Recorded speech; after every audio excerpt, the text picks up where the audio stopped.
Chapati ready అయిపోయింది, పప్పు ready అయిపోయింది ఫ్రెండ్స్. ఇప్పుడు మనం చపాతీతో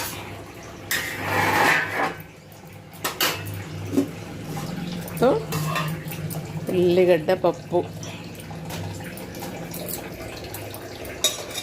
రండి ఫ్రెండ్స్, మీరు కూడా టిఫిన్ చేద్దరు. కానీ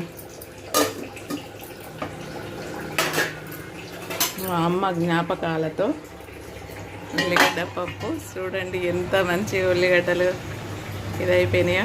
నాకైతే ఉల్లిగడ్డలతోనే పప్పు ఇష్టం చాలా.